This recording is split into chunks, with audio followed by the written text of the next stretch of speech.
L'action d'Apple a monté beaucoup aujourd'hui à la bourse.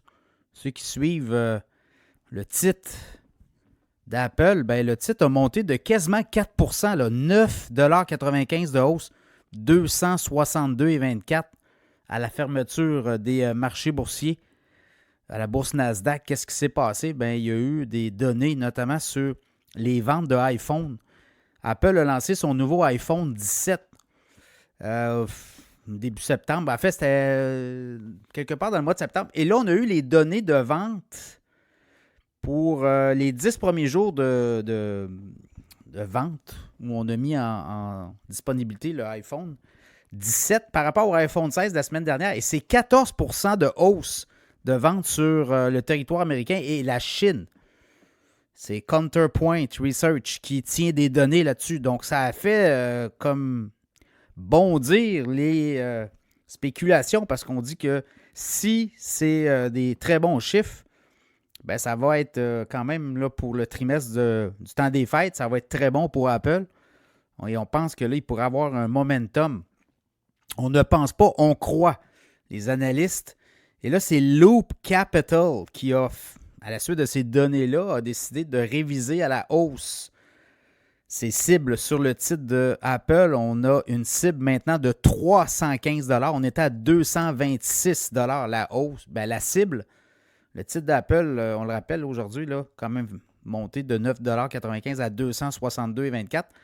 Donc, les analystes sont en train de réviser à la hausse leur cible sur le titre d'Apple parce qu'on regarde les ventes et on se dit qu'il y a quelque chose qui se passe. Et l'autre chose, ça a passé inaperçu, mais il y a quelques jours, Tim Cook, le grand patron d'Apple, est allé en Chine présenter le iPhone 17 Air.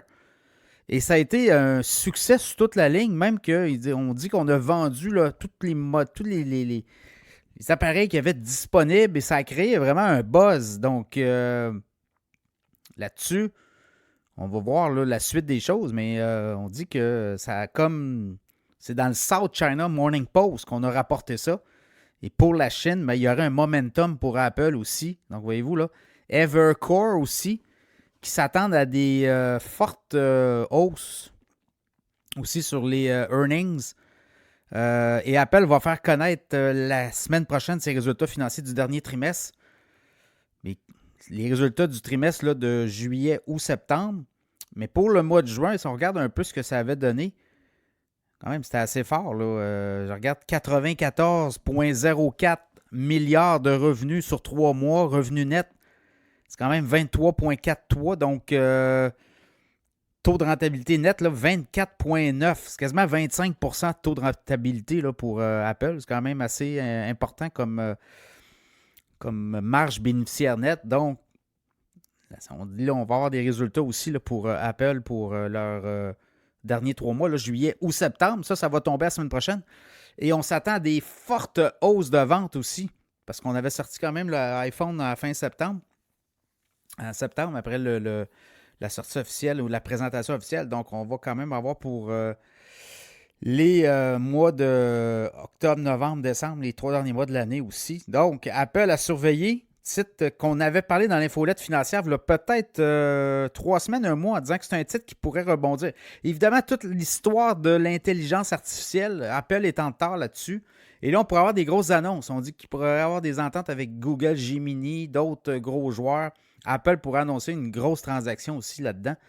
Donc, ça fera en sorte que ces appareils prochains seraient équipés là, de beaucoup plus d'intelligence artificielle. Donc, voilà.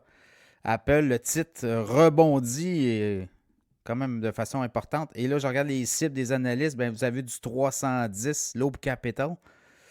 Et pour les autres analystes, dans le cas d'Apple, il y en a de tout au tout. Là. Il y en a 251, il y en a 310. Il y a du 298, 290.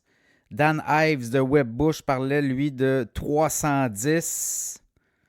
Donc, dans le cas de Loop Capital, eux autres, leur cible est quand même à 315. Voilà, c'est pas 310. Donc, 315. Donc, Apple à suivre.